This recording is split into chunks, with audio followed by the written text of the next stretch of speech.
They're screaming. The screaming is everywhere right now, especially on campus, right? There's the middle of the quad has been taken over by bullhorns and screaming. And, I just want to take a break. I want to go somewhere in the world where none of this warmongering and tension and ships sailing to the Mediterranean and airplanes and I want to get out. I want to go down under. I think it's going to be better there, don't you think?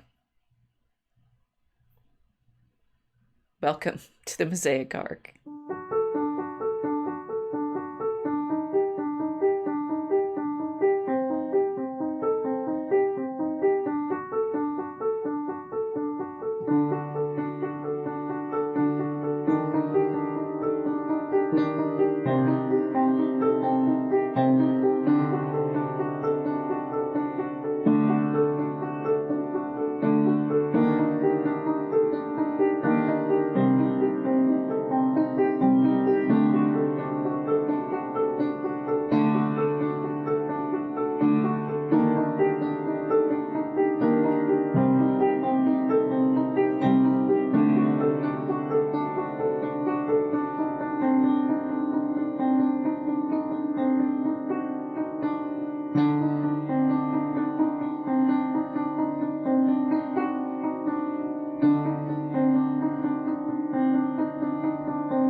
Look, I've got one of these guys, Rue, right? And one of these guys, which when I went to Australia, actually got to hold. They're like concrete teddy bears. They're not squishy at all. It's like, what's in those? What's in that eucalyptus that these guys eat, right? It's like, okay, I'm ready. We're gonna have a party now, right? Barbie, put the shrimps on the Barbie and have a fun old time. And I mean, I remember when, the conservatives all watched Milo go down there, and he insisted that you guys have it good. He's perma-banned from this continent. Really? Still, I think. Really? Yeah. Like he said the whole continent, right? Including New Zealand. The whole continent. I'm not sure if you'll have to ask him if he's banned from New Zealand, but last I heard, he's perma-banned from Australia. Well, there was. I laugh, but it's just like, of all the things we could have banned, it's just so funny. It's because of that riot he started in Melbourne, right? You guys are still paying off the police down there? Oh, yeah. Or wait, the police or Victoria police are still charging? Yeah, the Victorians were not very happy with him arriving. They tried to send him a bill through the police presence.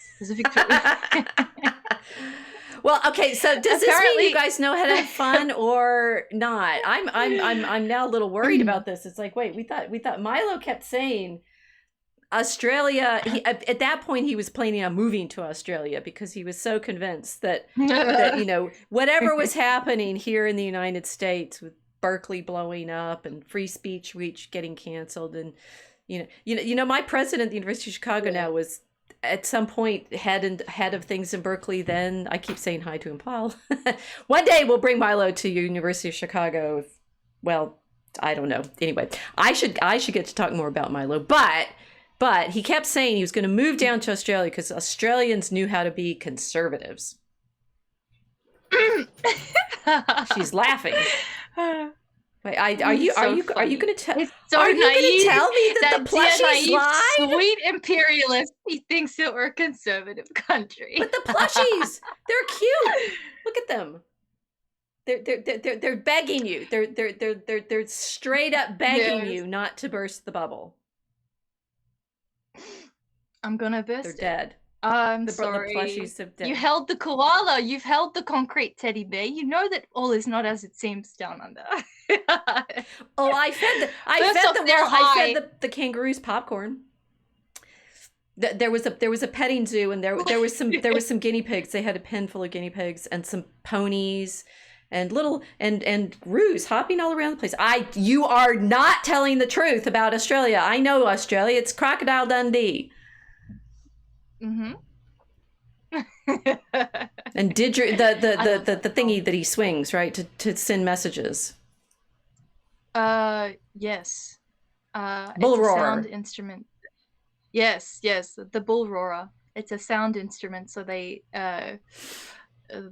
we used to swing them for like long distance communication down here. So it was like the original social media network because they're really loud, so you can hear them from long distance.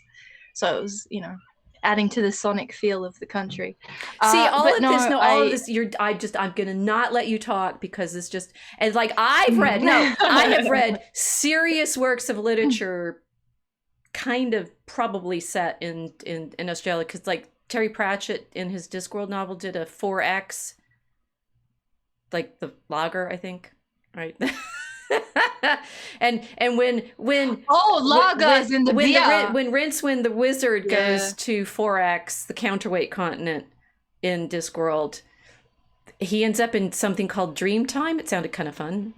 Especially what I liked about that one, it's like he sees these drawings. I think this has got to be in the counterweight continent one. That you can see like inside, so you draw the outline of the creature, and then there's like dots and squiggles and stuff inside, and that's like showing the energy of the animals. It's like, it all sounds totally cool. Yeah. Oh, that's cool. No, we do X-ray paintings. See, you're not gonna be, and just to get my whole bibliography out here. No, wait, I have read a few more things. Bill Bryson's book about visiting Australia, where everything can kill you. Wait, like all the animals, even these guys, like. Yeah, well, they can give you chlamydia. I'm not I'm not joking. They are they're having a population problem because the koalas have chlamydia, and also the Tasmanian devils have another kind of chlamydia, I think. It's in their face. So their animals have venereal disease. Yes, our animals have the clap.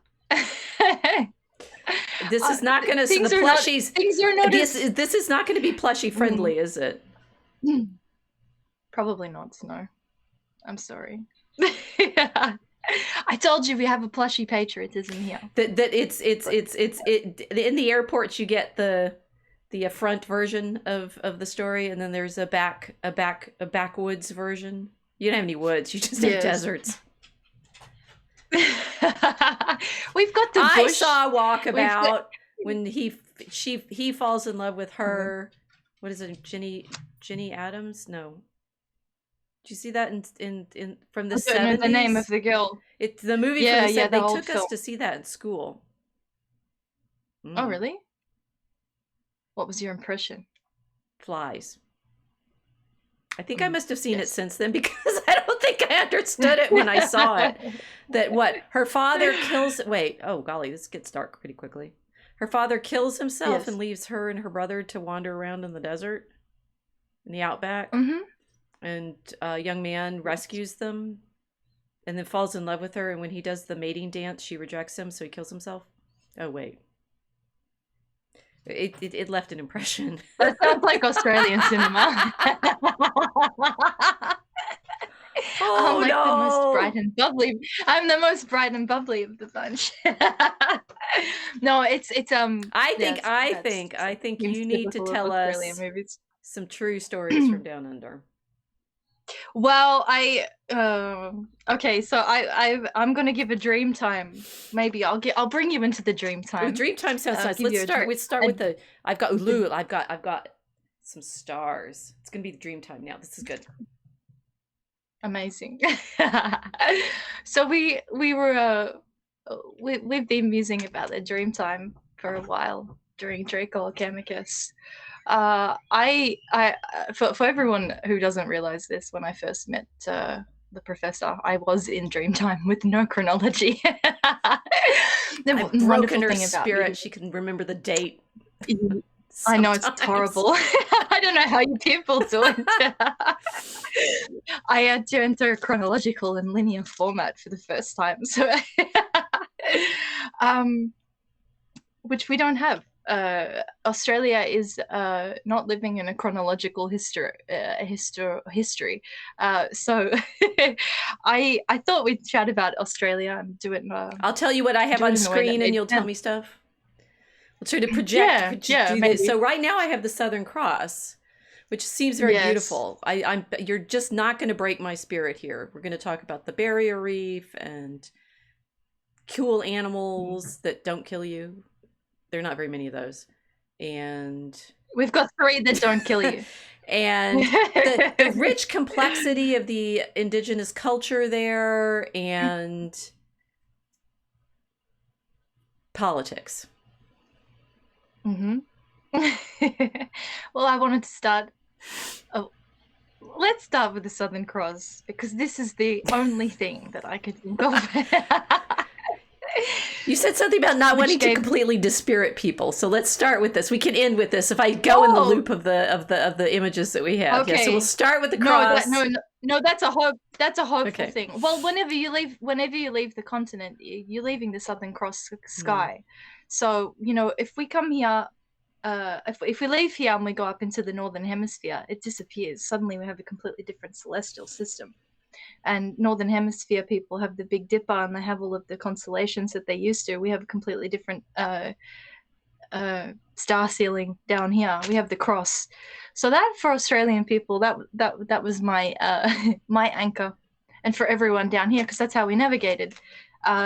We can find south with the Southern Cross, but also those stars are on our national flag. They've been on other flags, which you'll see. They're on the plushies. In the picture. They're on the plushies. Yeah, they're everywhere. Because I think fundamentally that's what we're still doing to anchor ourselves down here. We're still looking at those stars. We're still looking at that constellation to find our way in this kind of modernity madness that's been created in the colonies. So, yes. Well, I don't know. How do I start this? Let's start on a racist magazine from the 60s. Oh, really? Oh my goodness. You found some other things that aren't in the slides. Okay. I wanted to read something to you because I thought it was a good place to start. And kind of give you a perspective of how the culture here works for everyone who's a bit confused about what it's like being an Australian. Many Europeans have lived for varying periods among Aborigines, and one of these wild white men, William Buckley, is almost a legendary figure whose life story has been made romantic by writers who prefer fiction to fact. But Buckley was not the first white black fellow. Probably even before the English colony was established in New South Wales, European castaways had lived with native tribes. They go on and they mention a bunch of different men that had been wandering around, but I thought this was an interesting one. James Bracefeld, or Bracefell, and James Davies, both runaway convicts, lived amongst the Aborigines of Wide Bay, Queensland, the latter for about 16 years. Both were rescued in 1842 by Andrew Petrie, who in his diary describes the appearance of both these people when he arrived at the camp. A white man in a state of nudity, and actually a wild man of the woods, his eyes wild and unable to rest for a moment on any one object. He had quite the same manners and gestures that the wildest blacks have got. He could not even pronounce English for some time. So that's where I wanted to start, because it was like these men had come into a continent where the visual field had completely changed, and that to me was linking with what we were discussing in our meditations on Marshall McLuhan's ideas of the visual and the oral cultures. So Australia, to start us off, I was like, okay, how do I even explain this place? How do I even begin to explain this place to everyone who isn't from here and who doesn't understand how it works? And it was the loss of the visual field and the beginning of an acoustic and a sonic sense. So the convicts that came here in the beginning and that went wild have that loss of visuals according to the witness accounts, but also they've lost their mother tongue. They've really gone into the bush. And in Australia, it's like it's a desert of gum trees. It's probably the best way of describing it.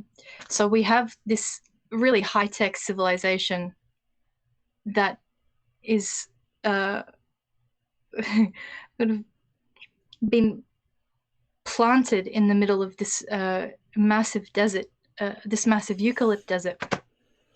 And the way the culture has run here from forever has been a reliance on the sonic, just like in Crocodile Dundee, where they're whirling bull roars. It's always been oral and not a literate place.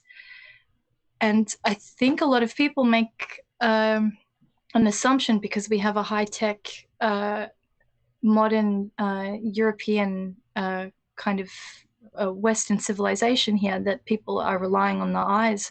I don't think that Australians do. I think Australians as a people rely on the ears much more than is highlighted. And it's doing some really interesting things to us all, especially in the last few years with the COVID tyranny. And so also the arguments that we're having now about the way we're going to constitute the country and everything. So yeah, airport plushies, it's funny that that's like the kind of gift that we can give to everyone as a memento of being here, because in other places you'll have reproduction relics of ancient archaeology or statues or other symbols of high culture. It's interesting that in 200 years Australia doesn't have this. You don't go to an airport and get symbols of any high culture in Australia. You get animal plushies and boomerangs and reproduction didgeridoos. So it's kind of like that's the mentality that we're in. Hopefully this is making sense. Well, so I'll play contrast for this and say let's carry on. We'll move into some of the images. So we have souvenir of the Federation Australia with one queen, one country, one people, one destiny, and that I we didn't put these in any particular order, but I still end up having things in order because it's. I'm this chronologically challenged person that requires narrative. This one seemed to me to be the way probably. It would say one, the way Milo was talking about the country as a place to go, right? It seems like one, it fits in this image of the empire, and certainly when we've had maps of the British Empire, you have. Canada and India and New Zealand and Australia, and they're all the English-speaking regions. I don't know what's on this map. New South Wales. Oh, this is the badges from the different states, right? New South Wales, Victoria, South Australia, Queensland, something, West Australia and Tasmania.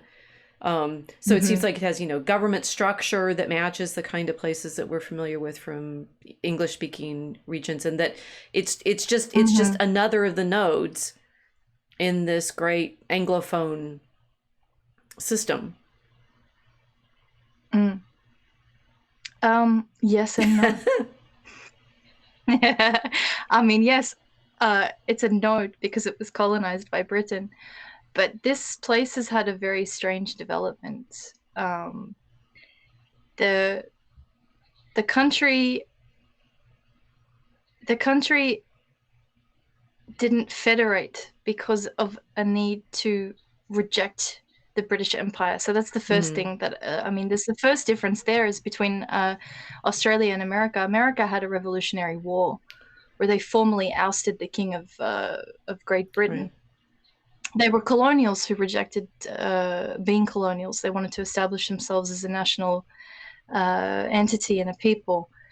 Through warfare. Australia's never done this. Well, actually, we did it by petition, right? And then there's some battle that happens, but but you have your revolution. Yeah, but it's. I think the way Americans would think about it. It says we fought the war and the British are evil, which is ironic because now they're the good guys, whatever.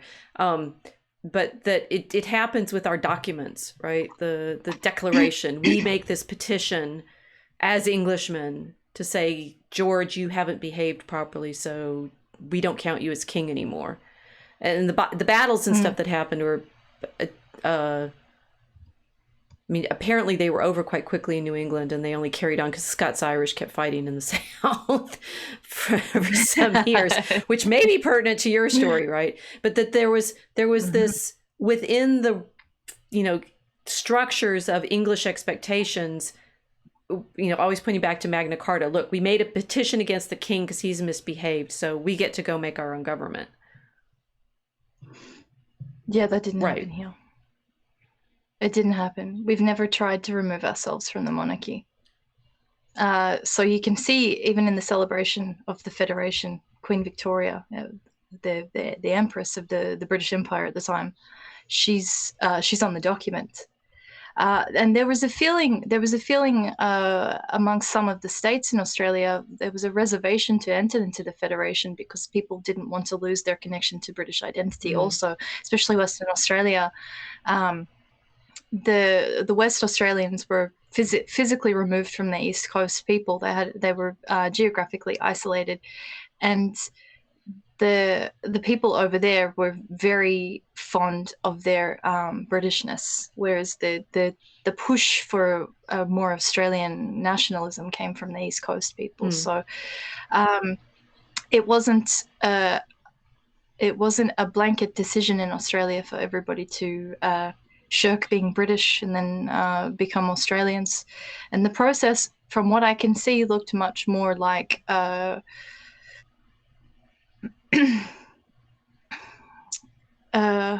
business arrangement than anything that I could recognize as being. So it wouldn't fit in the model of the Magna Carta rights of Englishmen, and I mean we know the rights are pirate rights anyway that come from the Dutch, but whatever. Well, no, and I mean that also features like the American colonies were more of a business venture than I think sometimes our mythology allows, in the sense that they're chartered to be tobacco farms or tobacco plantations or the New England ones are functioning townships, but the southern ones are plantations. I mean, grow tobacco, grow later when they get the mechanized stuff, grow cotton. I mean, I'm wondering whether this there hasn't. I recognize this until I went when I got to visit Australia 4 years ago, realizing it's not just that you're on the southern hemisphere and so that feels different, or that there's like massive jet lag because of how big the Pacific is. But it's like the town Sydney seemed like a mixture of Canada, Scotland, maybe Hong Kong, which I haven't been to, so I can't tell, but a sort of Pacific.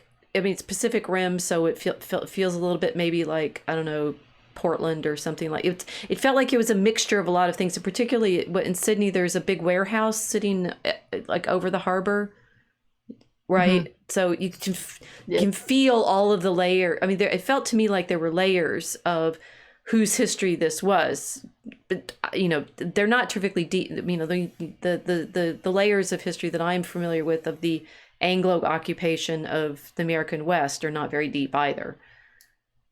There's obviously the indigenous people here have much longer histories than my family.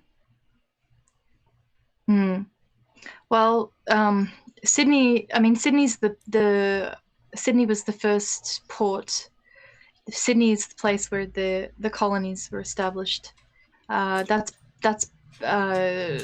been the point at which the colonial experiment in Australia really kicked off.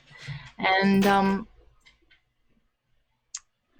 so the general history that we're given when we grow up in Australia is we were a convict colony, and then people had a period of being convicts for a while, and then there were a couple of gold rushes, and suddenly we were running at Turkish machine gun fire in Gallipoli.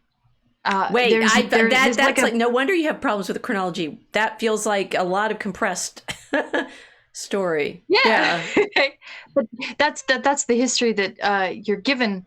as someone who grows up in the continent here, of course, with the politically correct emphasis on Indigenous history. But the problem with this is that when you're dealing with the history of an oral culture that's been destroyed, there isn't really a lot to impart because you've got a media problem. Right. And everybody's overcompensating instead of realizing that what we did was we wiped out the lineages that would have been able to give us accurate oral histories. So it feels completely incoherent, and everything is scattered all over the place, and you've got to kind of playing detective really in order to piece together something of a coherent narrative of what Australia really is. But most people don't bother, and most people don't need to, because we live in what is presented to us as a first world country with a first world economic system, a really high standard of living, and an economy which is never ever going to collapse, because that's essentially the Australian mindset, is that we have this ongoing and infinite progress. I think the next picture is that the new Australia. Wait, is this the official organ of the Big Brother movement? Special message from the Prince of Wales. Oh, keep Australia white. Oh, that's yeah. So the thing is, how this you're saying presently Australians think of the first world country, Anglosphere, high tech. I mean, certainly I saw some of that in Sydney. Although, I mean, I live in Chicago, so one which has its own downsides, right? But Sydney felt small, like pretty, right? It's like it had a nice downtown and some good shops and boutiques and a lot of wealthy Asian people, clearly. Yes. Business suits, and it felt financial district. Is that correct? Yeah. Sydney's a financial district. It's an insurance and banking hub. Definitely felt like all of that, but it didn't feel like the city was that dense. I mean, it's not like Chicago dense. No, it's not. No, we don't have that density. We don't have the density of other countries here yet. So we may get there, but we have a spread out kind of suburban. Right. Australia is a continent of the burbs. We're suburban people. That's what it felt like, right? That there was a small center, very elegant downtown, the harbor, the opera.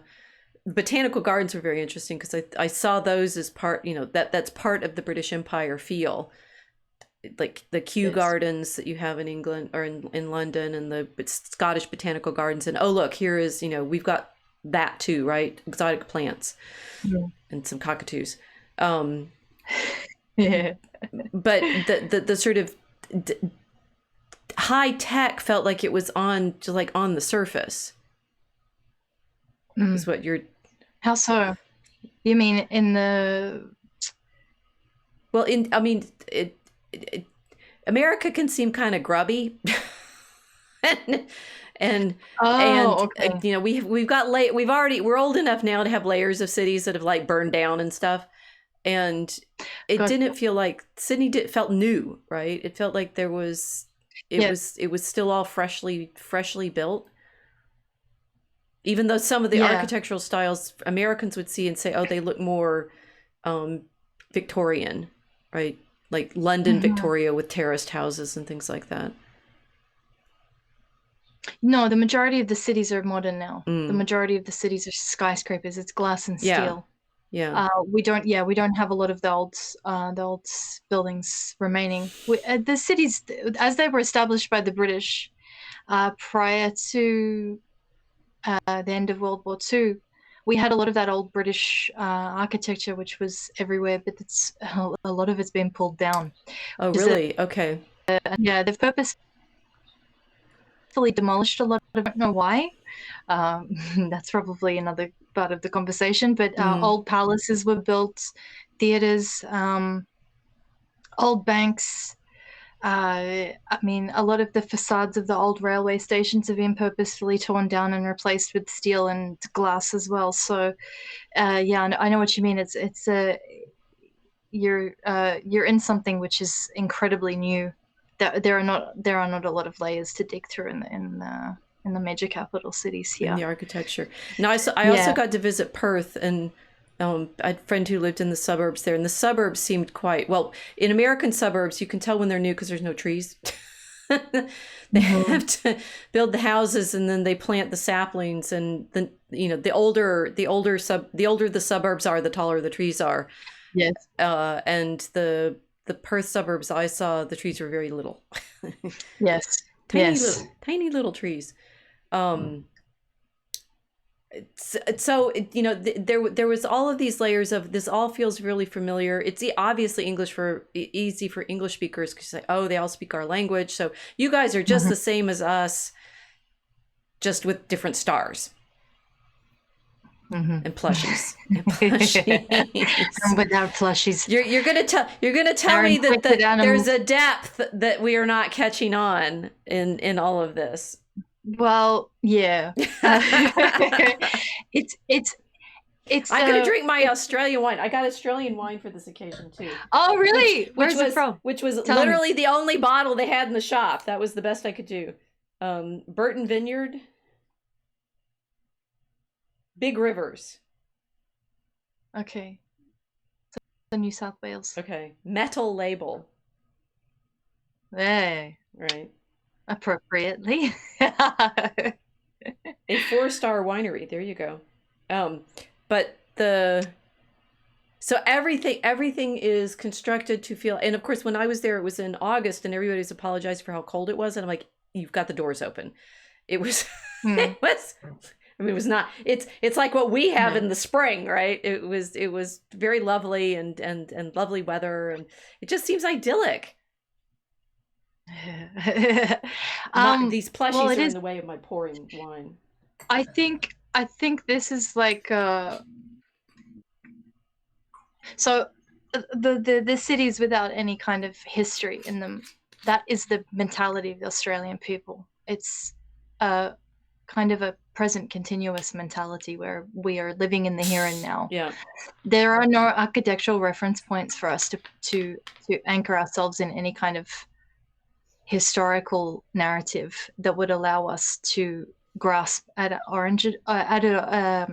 origin story, and it's like when you're in Italy, obviously you've got the Colosseum and all of these Roman aqueducts sprinkled everywhere, and this kind of thing. The Greeks with the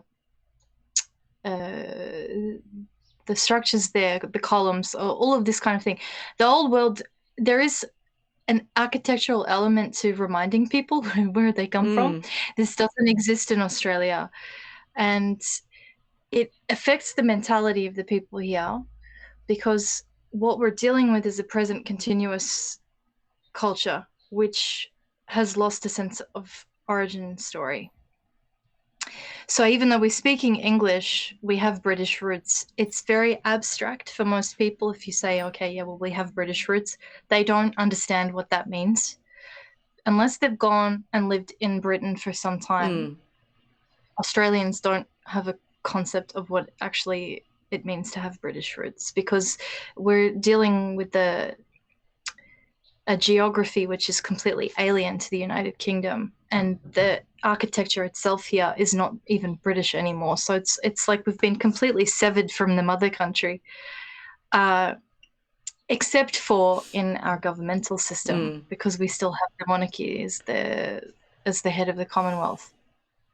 So hopefully this is kind of giving... I've got this poster that says, Australians arise, save her from this shame, New Germany. How, I mean, this, I don't see a date on that one. So like you're saying, it's all these British roots that nobody remembers, but why would it ever be New Germany? They were worried about a German invasion during the wars. This was part of the propaganda efforts to get everybody to go off and fight in the conflict. That's insane. That's Australia. Germany didn't even manage to like do much in Africa. I mean, it's like all the European countries are scrambling around in Africa, and Germany had plans, right? But they never managed to get there. Why is it even conceivable they would end up in Australia? I don't know. It's because we existed as we existed in this really strange relationship to the mothership, the motherland, Britannia. And Australians have fought in all of these conflicts, even though we're so far away from all of them. I mean, it is funny now to think about this. But how do you get a lot of men to leave somewhere which isn't even feeling the aftershocks of the war in Europe, and put them on boats and ship them off to a hot conflict zone multiple times? They were very easily propagandized by the fear that this place might even become continentally European. Okay, so all of these things are very mysterious to me. You're saying there's it's an oral environment, no visual anchors. There's no chronological anchors. There's this British identity that is only in its governmental structure and nothing else. I mean, the language. The language, yeah. Anything else? I'm thinking. With such a strong ability, at least in the 20th century, to tell the men you need to go die over there. Yes. Because otherwise we might become Germany. My research includes also watching Miss Fisher, and there's one episode in Miss Fisher's Mysteries where the story is set on a vineyard that a German family owns. So there must have been they're talking about whether or not there were German settlers in Australia, and the fears that they had. It's set around in the 20s, right? So it's out of memories of the war and what happened with those people.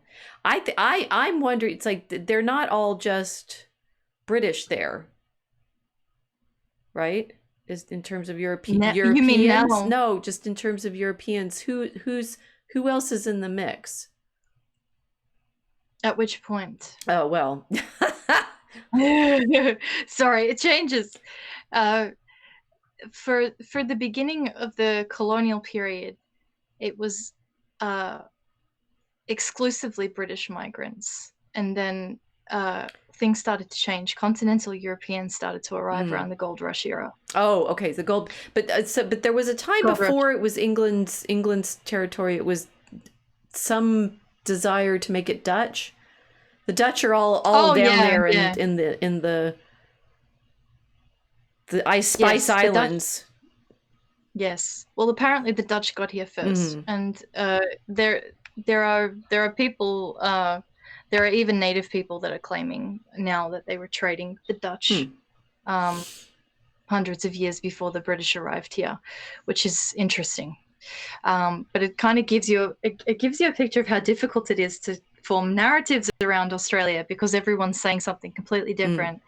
And also, not a lot of people know that the Dutch were here before the British got here. Van Diemen's Land, right? Van Diemen's Land, yes. It was known as New Holland for some time. And the first European navigators to sight the continent were actually Hispanics, Spanish Portuguese. So this has been a part of the contention of the discovery of the continent as well, because the navigator that came here, and I forget how to pronounce his name, I'm going to have to look it up in a second, but basically he came here, discovered the continent, pronounced a blessing on it, and claimed it in the name of the Catholic Church as the Great Southland of the Holy Spirit. And some Australian Catholics for a while were saying that this was proof that the continent actually belonged to the Catholic world and it didn't belong to the Protestants. So I feel like basically from the beginning of Australia's history, you have this really strange tension between the Protestant colonial powers, the Dutch and the English, and then the Catholic ones, so the Portuguese and the Spanish, and then the French, who kind of arrived on the western side and saw it and went, "Ugh, it's terrible, we don't want it," and just left. But all of them, I mean, the Spanish have the Philippines, and the Dutch are in Indonesia, yeah, and the French end up in Vietnam, South Asia. New Caledonia, which is not very far away. Right. French Tahiti. So all of, I mean, all of the European powers are there. Yes. But somehow Britain just lucked out. They got here. That's the story. There was no colonial contest. Is The it ship, Cook? Is it Cook who makes it there? Cook, yeah. Before he gets eaten in Hawaii. Yeah. Cooked indeed. Terribly named. No, what's funny, I mean, I have bits and pieces of this from, the different novels and things that I've read. Patrick O'Brian, the characters end up in the South Seas a lot. How you're saying Australians don't know this history. I don't think anybody knows this history, including the Europeans who are part of it. That makes sense. I mean, my other pop culture reference is Tom Selleck in Quigley Down Under, who he gets to be the good guy because he's hired by the bad guy who's played by, famous guy, who wants him to shoot Aborigines, and then Quigley the good guy doesn't shoot the Aborigines, but that they have Quigley come over as a sharpshooter from the American West because we're here in the West too, and so we need to figure out how to manage our indigenous peoples. I keep getting. Well, even that is a complicated relationship too. We're getting there. Australian history is more involved in all of these other strands of history, and yet we're able to both ignore it, right, and pretend that it's just a place with cool animals, and then not appreciate the degree to which whatever has been happening in Australia is like twinging. You talk about the oral level, the telegraph would be down there and such, that pinging all over around the world, and that it's like with we're starting with a joke about how Milo is banned from there. It's almost as if it's not that you're the end of the world, it's you're the center. And all of these strands are, every time that these things play out in Australia, it has ramifications for the rest of the world. It seems that this is the case. Yes. If you look at a world map, I've seen the meme. I didn't put it in the slideshow. We'll go Aborigines Conference, day of mourning, Aborigines only. Aborigines claim citizens' rights. If you draw a line around the world map and then isolate Australia and put a circle around Australia, it looks like a cat playing with a big ball of twine. It's so sad, but very true. Wait, Australia's the ball or Australia's the cat? Australia's the ball and the world's the cat. Okay, so this Aboriginal thing. So I got really excited. So I've been reading so many different things about Australian history because obviously it's like there's no history to read, right? That's what everyone gets told in Australia. We don't have a history. People that migrate here, they say, "Oh, there's no history in Australia." It's because they're forgetting. No, so I will say at this point, my friend John Moran, who I did a video with him on his meditation practice, he's actually been trying to write Australian history. We should have him back on here. Yeah, no, he hung out in DCR with us for a while, and then we weren't serious enough for him, so we left. Oh yeah, I remember I was thinking of it. Because he's actually engaged in writing history, and he's like got stuff to write, stories and things like that. And I think one of his frustrations is this feeling. It's like there are stories. Where are they? Why aren't they being written? Go on. It's a really good question. But you're saying it's a perpetual claim that there aren't any. And yet we start digging, and Australia is involved in a lot of very complicated stories that matter immensely to the powers. And two, they seem to keep wanting us to forget. Yes, they want us to forget also. And I think this is this strange... I call it the Australian amnesia. People move here and then within a generation, they've forgotten everything about civilization. Meaning like European civilization. There's this sense of like people wanting to retain their cultures and everything. But unless you're actively traveling back to your family's home country to retain the connection, it's very easy to fall into the Australian amnesia.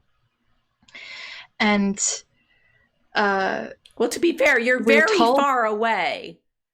It's the longest flight I've ever been on, Dallas to Sydney. Well, we don't have the arc. We have no architecture that can point to some kind of ancient origin or even a medieval origin. There is literally nothing here which gives you an indication of the story of the place, because it's constantly like a demolition and rebuild and demolition and rebuild experience. I mean, the building industry in Australia, that's a different story altogether. We get into that. But I mean, our economy relies on construction industry. So when your economy relies on the construction industry and it relies on money getting poured in for the construction, everything is constructed here for temporary use. The houses here are only built for 25-year lifespan. After that, they're expected to be good enough to pull down, and then you can rebuild one. So if what you you're want saying to. is there's hope for the Sydney Opera House. It may just go away.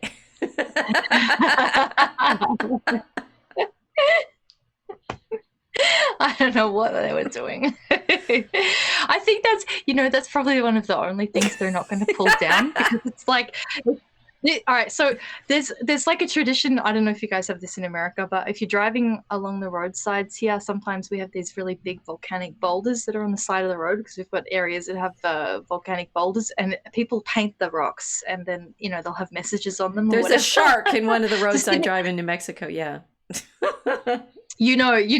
So that's the Sydney Opera House. It's basically whatever anyone wants to say, make a national declaration, it gets what's the word? I can't think of the word. It's like a movie theater when things projected. I've lost my English. Thank you.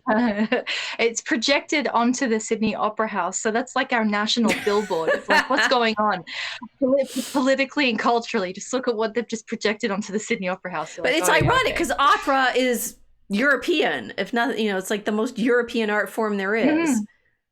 Yeah. We don't practice it here. We did once. But, okay, this is you're going to have to answer this for us, because you're building up this incredible mystery of why does it keep happening? Why do people keep forgetting? And isn't it interesting? Yes. I don't know.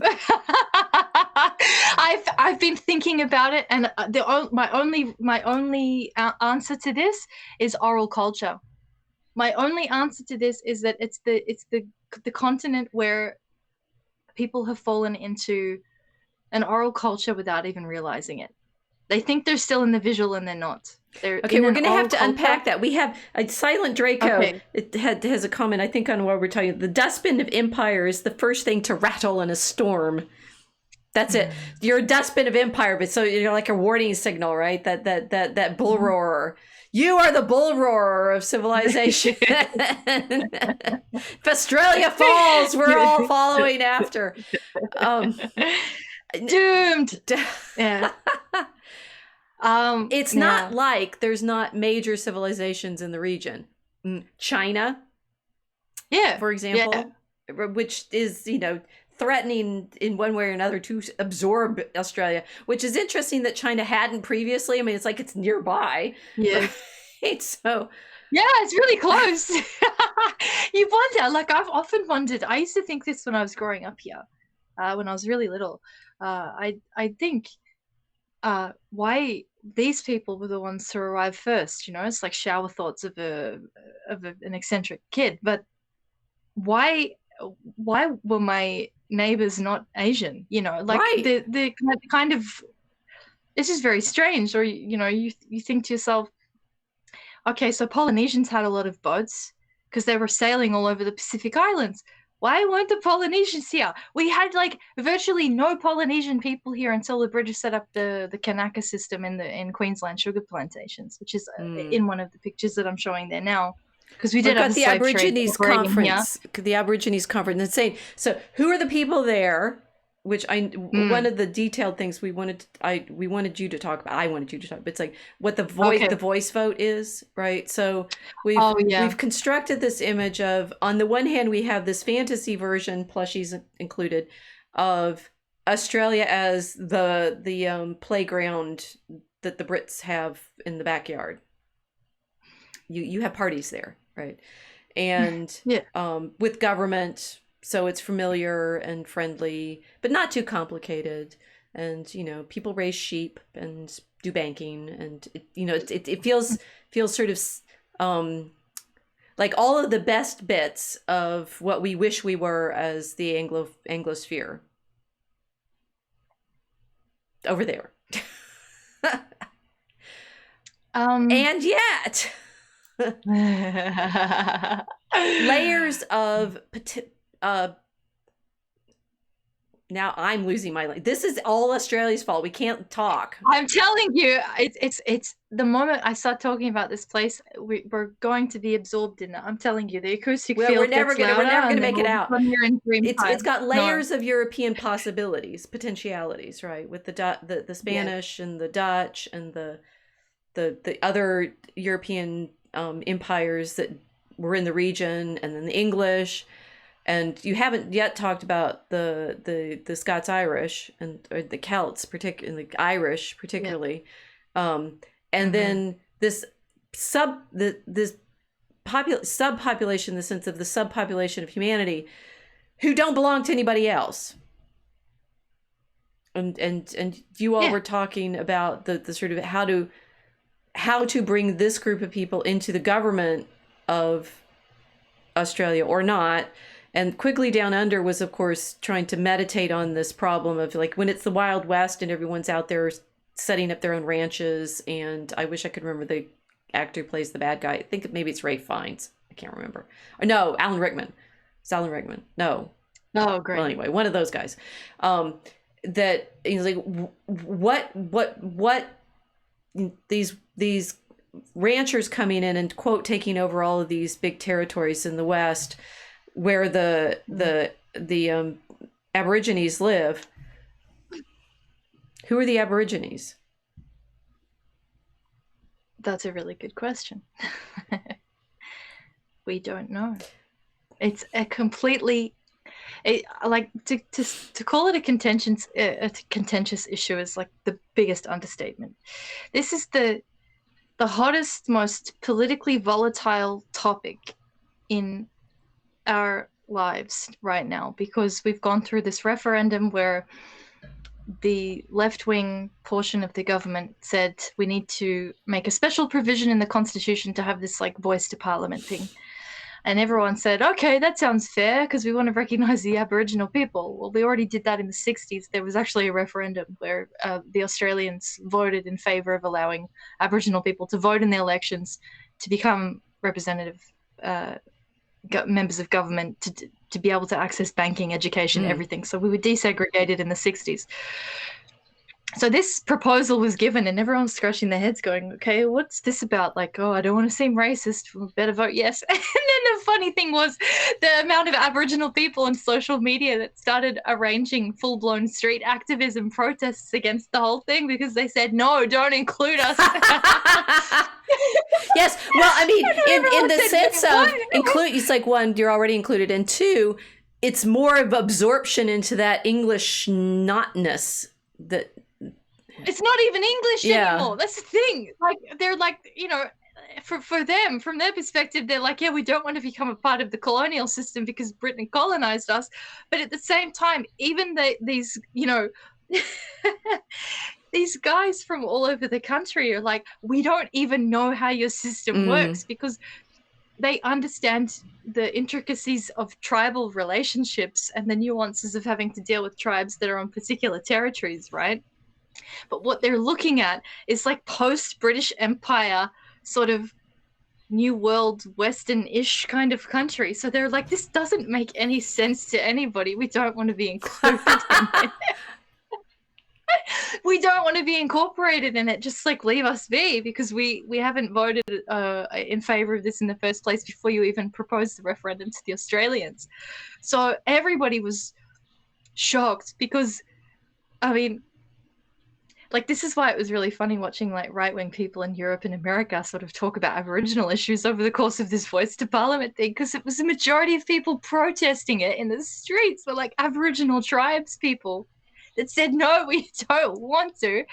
And then hooking up with the conservatives and right-wing guys who were like, yeah, we're pro-monarchy and we're here with the tribes. And so it sort of did this really weird effect on everything, where we were having street parties of guys that were rejecting constitutional government linking up with the conservatives who were opposed to it as well. I mean, these people have nothing in common politically. And they were all just hanging out in the streets saying, yeah, vote no. So what's happened here is really and it is the vote fascinating. happened? The vote happened, right? The vote happened and it was over in 2 hours. They counted the votes and it was like the no trend was so bad. Everyone called it after 2 hours. They said, yeah, this thing's not going through. And even now they're still trying to push it. Instead of having a federal Aboriginal body, they want to implement this in the states. So the states all have their individual Indigenous bodies. But of course, if you understand colonial borders, you'll know that this is a complete disaster because Aboriginal borders are not straight lines, they're tribal boundaries. So they're basically ignoring that, and it's basically like it's honestly, I feel like I'm living in this like internet version of the Scramble for Africa without all of the killing, but with shit posting and memes. It's very, very strange down here. So that's what was happening, and hopefully this is kind of building a picture of the confusion around it, because there are people from all over the world, like 3rd generation, 4th generation Australians, but like new migrants fresh off the boats coming out with signs saying vote yes for the referendum. There are people that have come from actual war-torn countries that know nothing. The bankruptcy court in 1916 and the Greek woman with her with her hairdressing salon. So this is why I say that there's more than just the British there. The British is the structure of government and the language of government. But we're saying the Aborigines, and we'd say, do they have stories about who they are?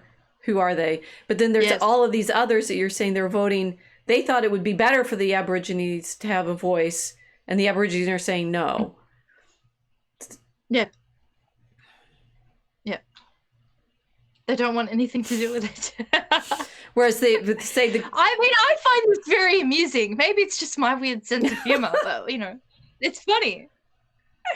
What I mean is like the woke programming failed, and people don't understand it because they were expecting it to be like a Black Lives Matter moment where it was this it's is going to be a black and white race war. And Mick Jagger like and the Chinese guy. Is he Chinese? Oh yeah. Okay, so we're expecting that kind of conflict, and it's not. Or okay. No. So basically, okay, so the Greek thing. I'll go back to the Greeks. Okay. Guys, we're hitting the Dreamtime in her slides now. It's like, hey, wait, they're all over the place. Well, hopefully everyone starts to understand what it's like to live down here now. But the point of it is like it's not simply it's British at all. No. What I'm wondering is the degree to which it's kind of, I mean, it's a British Dreamtime too. It's not like there's a formal imperial Britain that's overlaid all of this. That the formal imperial Britain has been absorbed into the Dreamtime as well, and that it's melted. It's manifesting ancient British Dreamtime. The veneer of civilization is very thin. She's just calling me a savage. I live in the American West. Come on. I know. But the thing is, so we've talked about this before, and just for contrast, right? It's like it feels like the people in the South, the Spanish Southwest, America, like New Mexico and Texas and such like that, do have a deep sense of history. They had a sense of story that's pretty anchored in the land. I know, again, I know everything from reading novels, if I know anything, right? So there's a series of mystery novels by Tony Hillerman set in the Navajo country. And one of the deep things you learn over and over again from his stories is how they're anchored between the 4 sacred mountains of their land. Mm-hmm. And it's, it has a mythology that is different from other parts of the continent and from Europe, but it's coherent. It's not Dreamtime. It's like there's mythological time and monster hunters, and you do blessing healings with sand paintings that you blow away and stuff like that. But it's not it doesn't feel chaotic at all. It feels, they're not in all time. it feels structured and real in temporal terms. At least it does to me. I don't know whether that's because they've been educated sufficiently in Western styles of narration that it creates an illusion that they have it, but my sense is that they do. Well, the little stories have a coherent narrative structure. The thing is, the way they're pieced together isn't beginning, middle, and end, because the Dreamtime as a concept is all time. There is no beginning, middle, and end. It's everything's happening everywhere all at once, you know. And are you sure this isn't just liturgy? It feels very similar to liturgy. It does. Well, explain how it's. I mean, so liturgy is cyclical, and today we are celebrating this feast, and time folds back in on itself because you are in remembrance. But I think your Dreamtime is different.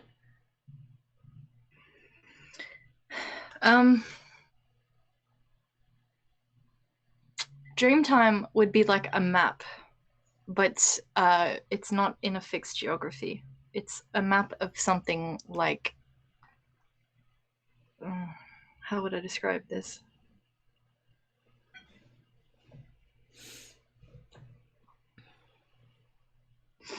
The geography is part of the story. So a lot of the old stories here were about, mountain ranges and particular rocks, like Uluru Ayers Rock, that has its own mythology. The tribes up there, they've retained that. Places in different parts of the continent have their own mythologies and everything. The whole thing had to be told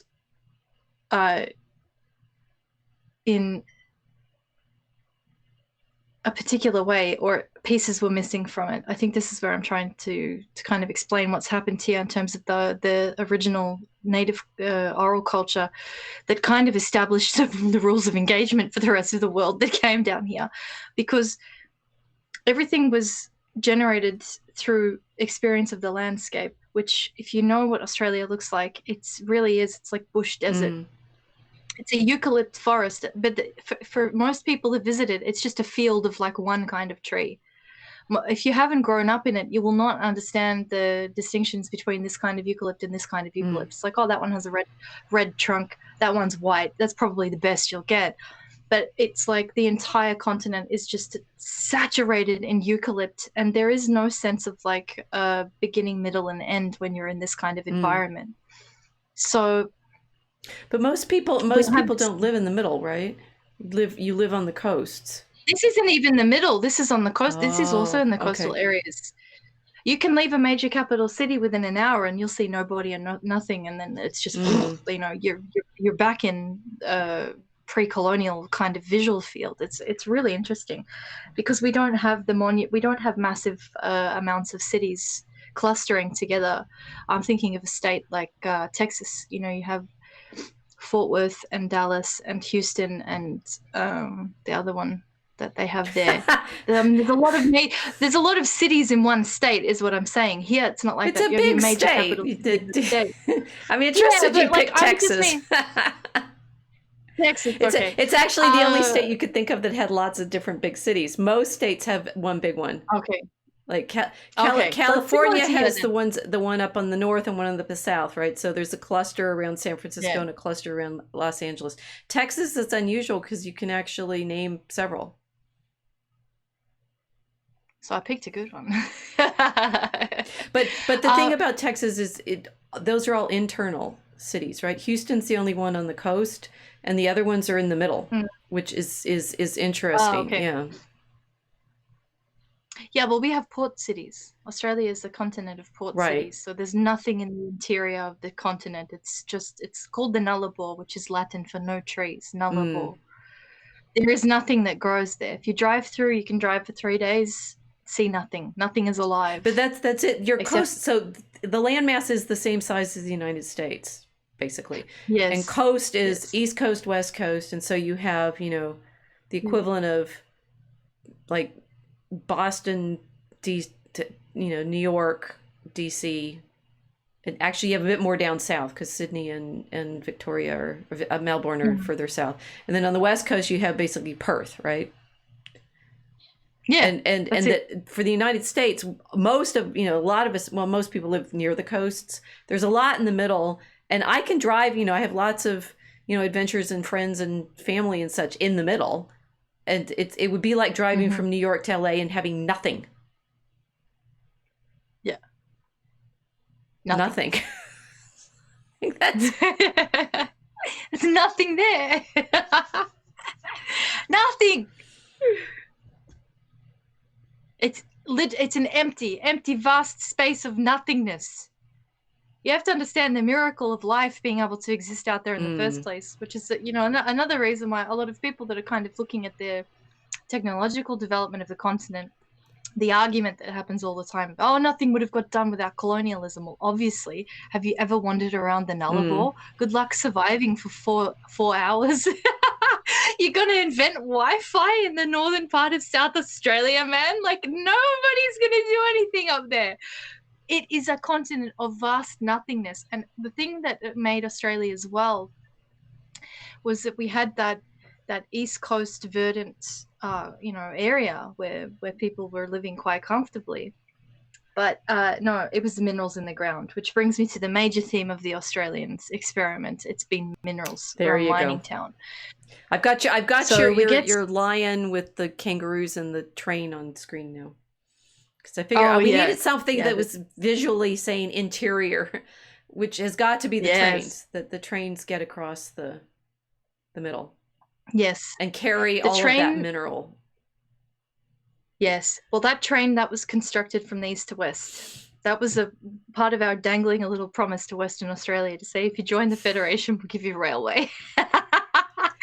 Because they weren't. But why would even they care about joining the Federation? It's like the feel of. I think there's a kind of weird. We must, because we're British, we must have a federation feel of. It's like, what difference does it make? There's like no economy, or is there? Oh, there is. Oh yes, there is an economy. This place. So after the convicts established the convict got the convicts. No. That's links in the chain of empire. We're Here's the convicts with chains. We're making them all trip tonight. We're going everywhere, back and forth and all over the place. Convicts in chains. So that's how most Europeans arrived for the early days of the colonial system in Australia. They were in chains. They were they're called convicts, but it would be more appropriate to say that it was slave labor. From the reading that I've done so far, the majority of the people that were taken, that were arrested and tried and put on the boats for transportation to Australia were political prisoners.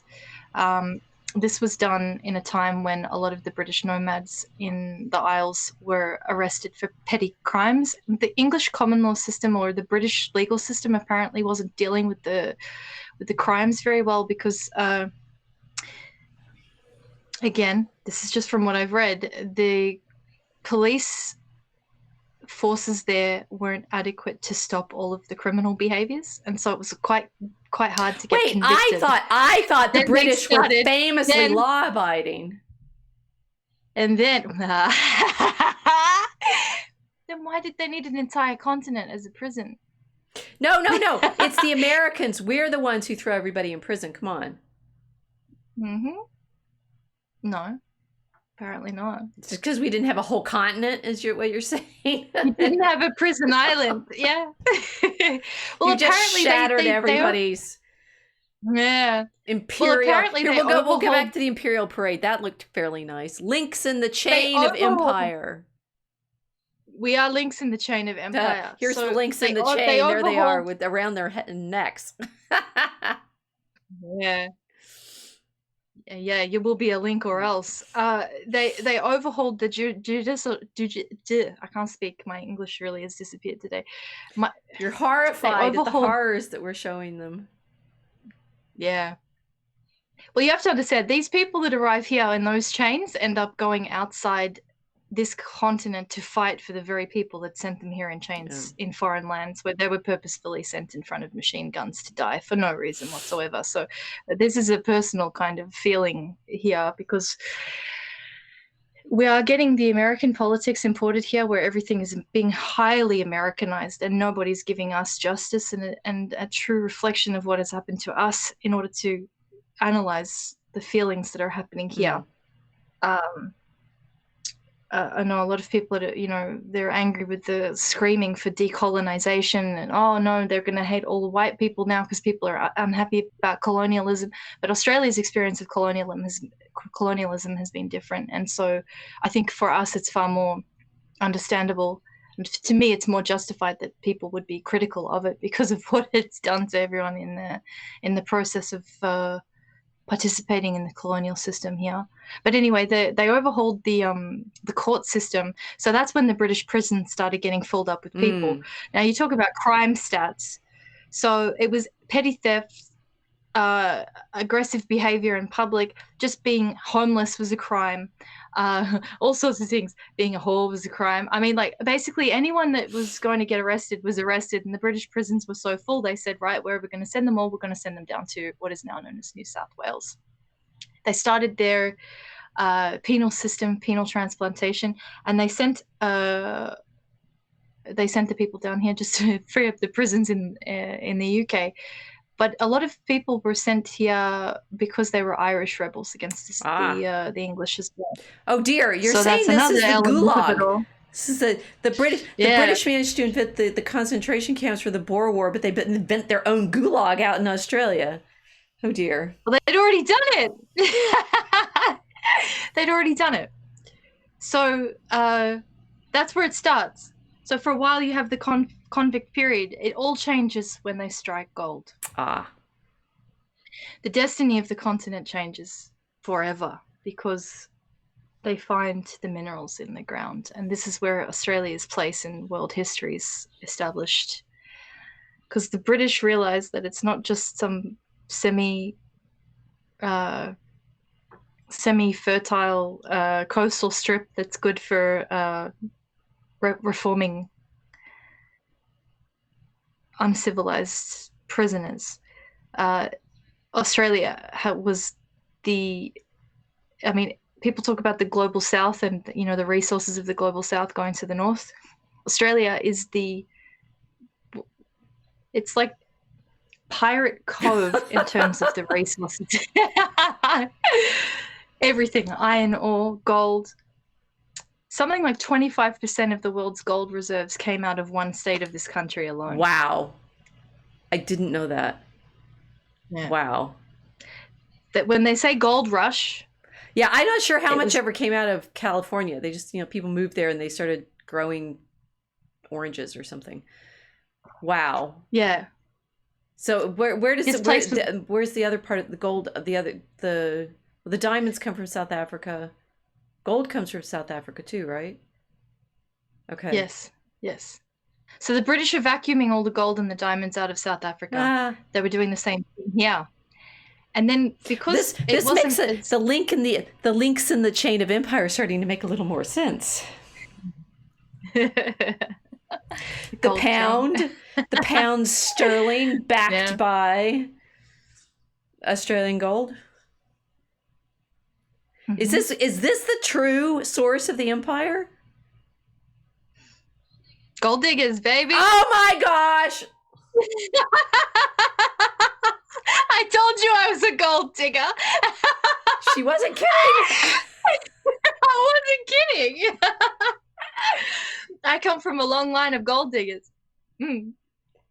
That financial district in Sydney is seeming a lot different than it was earlier. I just thought it was an outpost of Hong Kong or something. Finance markets and stuff. No, it's literal. It's the mines. It's the mines. Yeah, it's corporate mining. I'm gonna get into so much trouble. but I mean, surely this is simply known. How is this not like just a basic feature of understanding of the we said, and one, kind of knew you were going here, but on the other hand, not at this scale. That what happens in Australia shimmers around the world because it's the center of everything. I mean, to a certain extent, I know a little, thanks to Milo, and he was writing about Cardinal Pell back in the time when Pell was in prison, for trying to reform the bank. It's the pieces are starting to make sense. Yes. Well, the Vatican Bank, but apparently he was in Melbourne and that was relevant too. I mean, there's again this strange feeling of you're there, on the other side of the world under the Southern Cross, and it's just this exotic, the playground of exotic animals, and yet so much attention of the power of the world is focused on Australia. Yeah, especially right now. We're caught in between two maritime rivals. It's not just apparently America. Happening in the Mediterranean right now. No. If anything, please pay attention to us. Because what was that vote actually about with The Voice, do you think? Depends on who you ask. I have my theories. We've all got our theories here. I could get into that at another time in this conversation, but I'm not. I don't think it's a good point to get into it yet, because I think everyone needs to understand where we're coming. I think everyone needs to understand where we're coming from, because a lot of the Aboriginal arguments that were given during that whole referendum shenanigans, they can seem very anti-European, and I think it's interesting, like what I've read, I think hopefully will shed some light on why I talk about what I'm talking about with this continent, because people have a very deep sense of patriotism here, which I think is not a real patriotism. And it's difficult to make a criticism of Australia without people getting very, very angry at you very quickly. And I think it's connected with all of this colonial stuff that we've been participating in. Do you have some more pieces? So we've got the convicts and the convicts and chains paired with, those are giant links.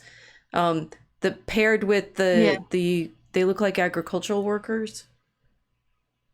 Yeah, so they were called Kanaka laborers, and they come from Pacific Islands. So we had something. I say we, but when you say we as an Australian, it's kind of an incorrect statement, because for the majority of the history of people being down here to do all of this stuff, we were not a federated continent nation, So that Victoria federated stuff is still in the future. Yes, that hasn't happened yet. So all of the colonies are still colonies. So the majority of Australian history is colonial history, and I will argue it's never changed. It's always colonial history, but again, that's a contentious thing. So these guys are called Kanaka laborers, and the Queenslanders had a process that they called blackbirding, which was the slave trade. And they used to go out onto the islands in the Pacific and grab people and put them in boats and then say, you'll come and work on the plantations for a few years and then we'll bring you home. Now, this happened in Scotland. They had press ganging. So the exact same thing was happening in the British Isles. Wow. Native indigenous British people were press ganged, which was they were kidnapped and put on ships. Right, to the Navy. Navy. Yes, the Navy. So when people talk about the British Navy, you've got to remember that not everyone that was in the ships of the British Navy was there voluntarily. Well, there's all the folk songs are about that. How you're walking around and the ship, whatever. What the word for, we're losing our word anyway. They get picked up by the press gang. Yeah. Yeah.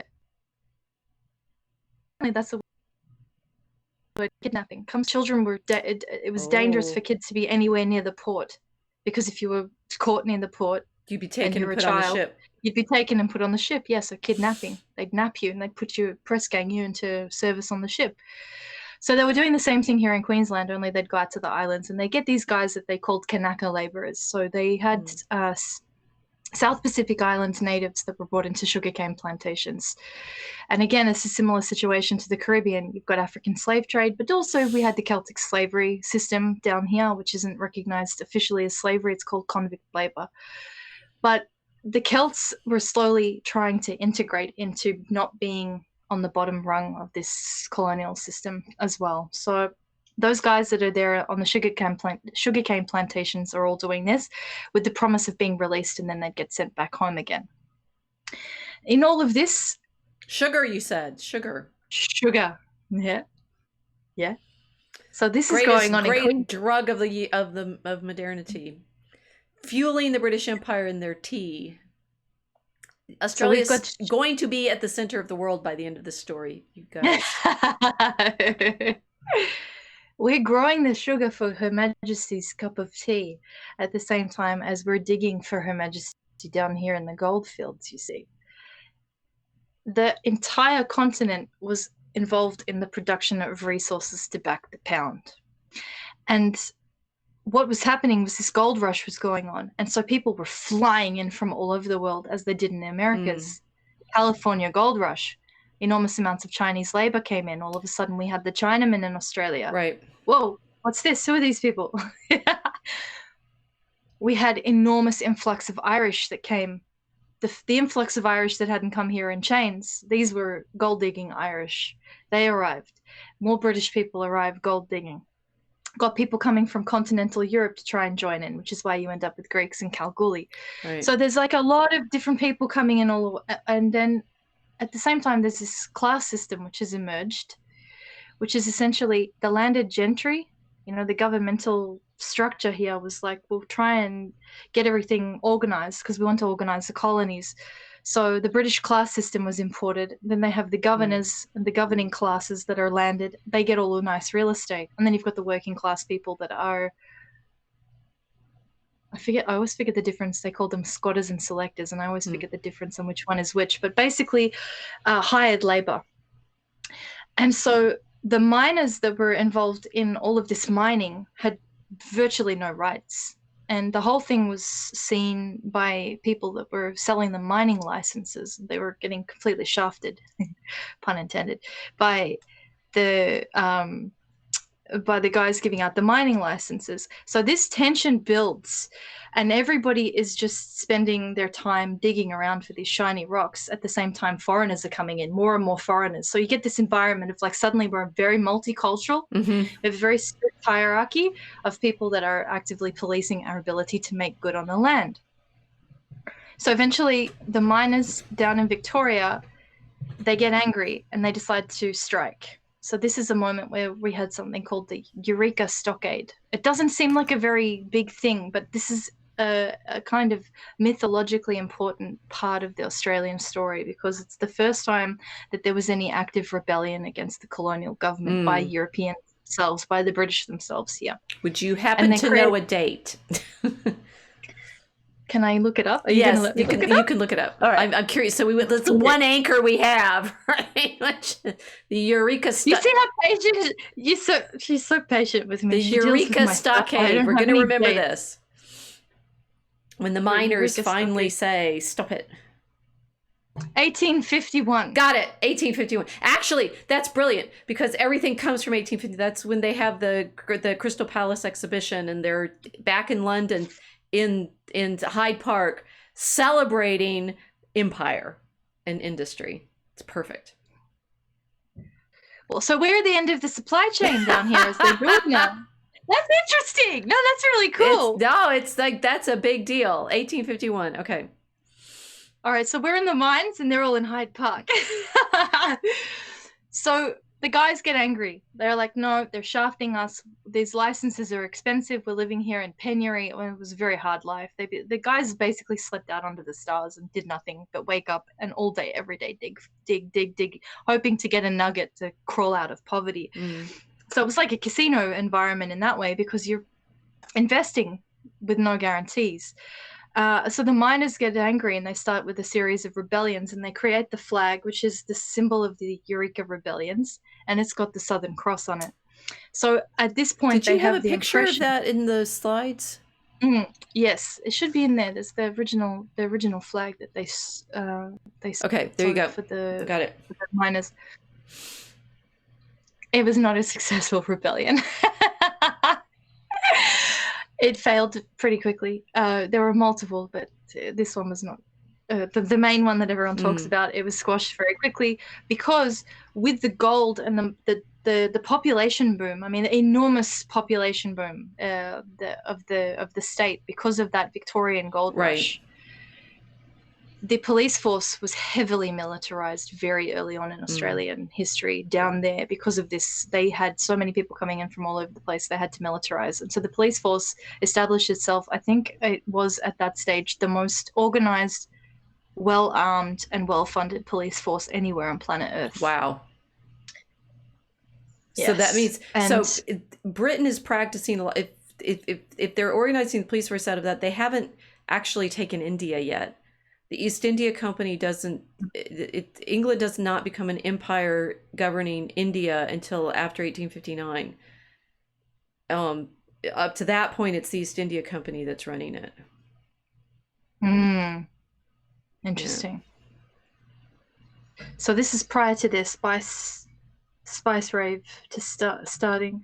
Well, I mean, the thing is, they're in India, but the East India Company is the one that's managing. Yeah, not officially. So, Victoria becomes empress after 1859.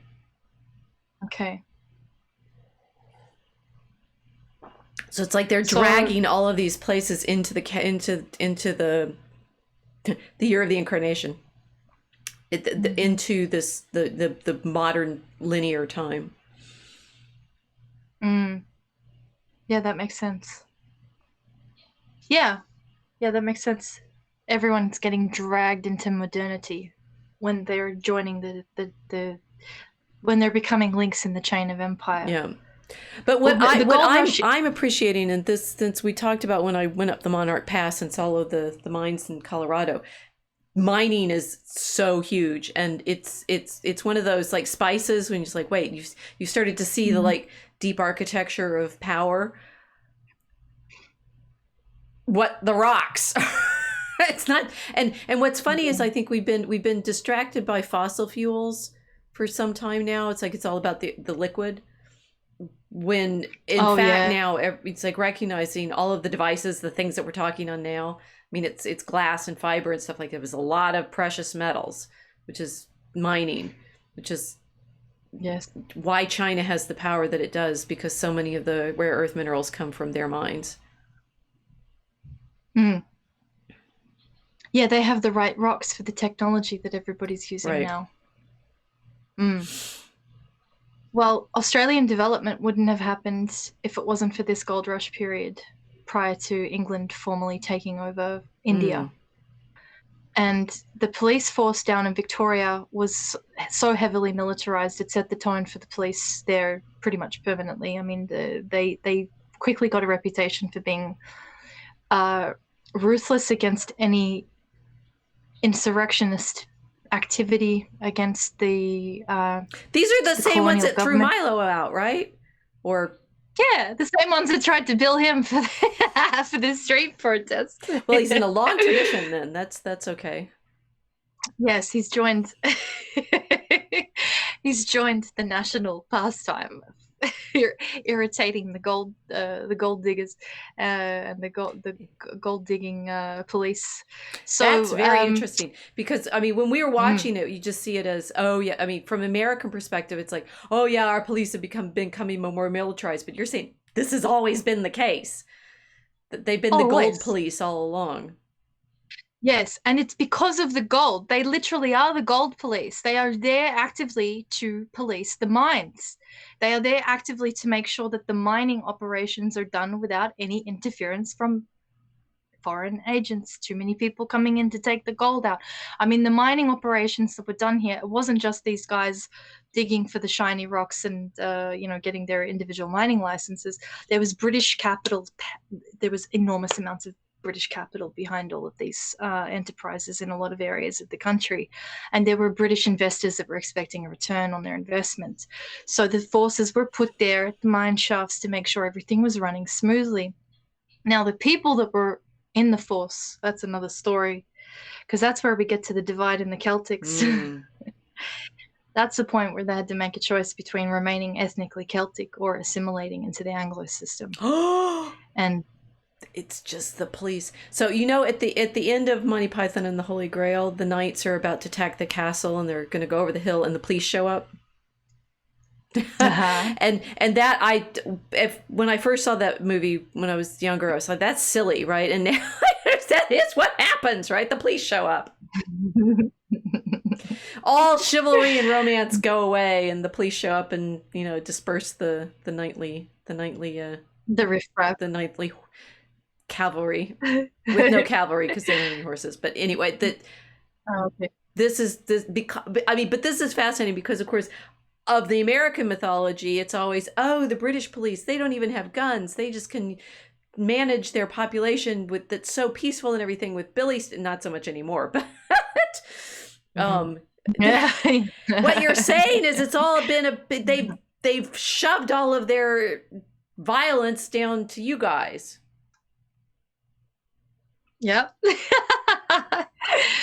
Knife crime was higher when my ancestors were in the British Isles.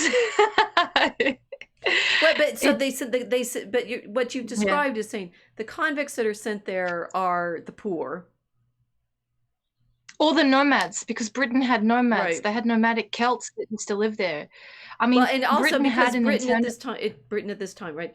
The Industrial Revolution destabilizes everything. Also needs mines, right? And again, it's like, as we tell the Industrial Revolution, it's this miracle that happens in England. Sort of. It's factories. Yeah. They're exporting all of their homeless and migrants. Yeah. They're establishing militarized police in order to keep control of their mineral extraction. Yeah. And then they're pretending we're the problem? Please. We were right to get rid of that king. They're so funny. We find them amusing. But I thought you liked the queen. I thought you liked being part of the monarchy. Oh wait, we've got some more characters here. Wait. I, no. like another bunch of riffraff, have a complicated relationship with the British monarchy. I am a monarchist, and I thought I was insane because I hate British colonialism. I'm zooming around in your slides right now. Oh, good. But I found another bunch of weirdos that also had the same opinion, that were patriotic nationalists of Australia, and that actually retained an adherence to them, love of monarchy. And then we part ways on many issues because they're a bit. It's funny. See, Dreamtime's going to go in a different direction real quick in a second, but you got to tell us about that cleric guy whose name I forgot, and Monash and the other guy. Okay, so I'll get there. So basically, like, this is where the Celtic identity has a kind of schism in Australia, because they've got to decide whether or not they're going to be under the Anglo thumb, or if the Catholics here are going to develop some kind of Catholics. I'll go to the Catholic guy. Yes. So the Irish were dogs in Australia. I'll say it very openly. They were dogs. I still grew up with people that were Aussies that used to refer to Irish Australians as bog Irish trash. So this was normal, even when I was a child, to hear this kind of stuff in the background. And I know you pretend to be older than me, but that's not that long ago. That's interesting. Yes. It's not actually 423 years ago, but... it's more recent than that, yeah. Yeah. No, but I heard this growing up. And I have friends of my age whose family come from Welsh Catholic backgrounds that were here, because we had a lot of Welshmen that came here as well, a lot of Welsh in Australia, and they were trash. It was Irish, it basically just meant Celtic Catholic at one point for a lot of people, but no, Celtic Catholics, trash. Irish, you're trash. And so the Irish ethnicity has disappeared in Australia, which is mind-blowing if you understand how strongly they were either trying to assimilate or resist assimilation. I mean, it was like a civil war here in terms of the culture of the Irish in Australia. because we have Ned Kelly, Mick Jagger as Ned Kelly. That's why I want to show that kind of schizophrenia. Okay. It was like they're either going to be the cavalry that are policing the mines, or they're going to be Ned Kelly, bushrangers, anti-authoritarians fighting the system and, going out and horse rustling in the bush, stealing horses and living off the land and like bank robbing and whatever. That was like the Irish story. Authoritarian, anti-authoritarian, and that kind of tension that stuck in Australian consciousness for a very long time. I didn't understand it growing up, why there was this.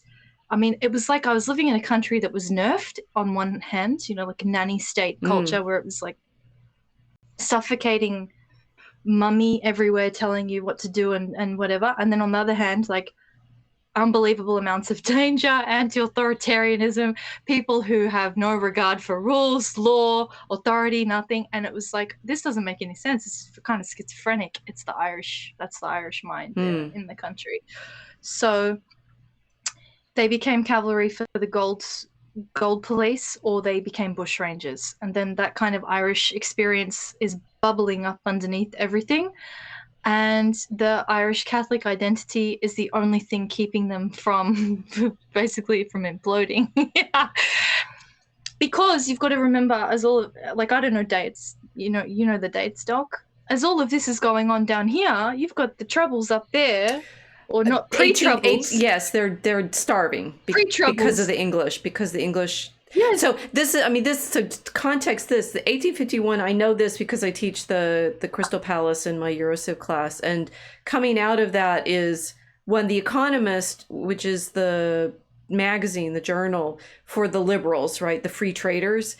They develop out of the arguments over the corn laws, which are the wheat trading laws, right? This is in the context of the export of all that Irish wheat by the English overlord. I forget who his name is. Bad guy. Trevelyan. And therefore the Irish are starving because of the potato famine, and then a lot of the Irish come to the United States at that point because of their dying. But it's a manufactured famine. Yeah, they were sending all the Irish food out of Ireland. Right. That's why they were starving to death. They were. I mean, E. Michael Jones has talked vigorously about this because the English set up the Irish to starve. Yes. In the same time when we're celebrating the Crystal Palace and the glories of empire. Well, this is the Irish down here making decisions. It was tough. You either retain Irish identity or you assimilate into the Anglo world. Now, that decision being made at the time when England's starving the Irish to death, and then this coffin ships happening where they're all getting sent over to the Americas. I mean, it's an intense amount of tension in the Irish world. And it was working itself out here in a really very strange way because they fused with the Anglos eventually, synthetically. I'm going to say synthetic synthesis. Yeah. Because it was a decision to avoid perpetual second-class status, right, that made them go into that role. At what cost? They're not Catholic anymore. They're not Catholic anymore. They denied Christ. Your rooster is saying you so. did the rooster? Who is the cleric here with the? Oh, so that's Archbishop Mannix. So he was Irish born and sent down here to take care of the Irish Catholics. He was sent down to Melbourne, Australia, which was the biggest hub of the Irish Catholic civilization, I suppose you'd say, that streak of civilization in the continent. And they had huge political numbers. I mean, he was at one stage making political pronouncements to the Irish Catholic in Australia, and they would listen to him on matters of state, of national identity even. I mean, he was trying to advise them to, be more patriotic to Australia and less worried about Ireland at one stage, even though he was also going back and forth between Australia and Ireland, and all of the ethnic tensions were happening between the Irish and the British. So a really interesting cleric. This place was so practicing and so pious that apparently he used to walk from his home in Kew, was the suburb in Melbourne. He used to walk from Kew all the way into the cathedral, and people would stop as he was walking along the road to greet him.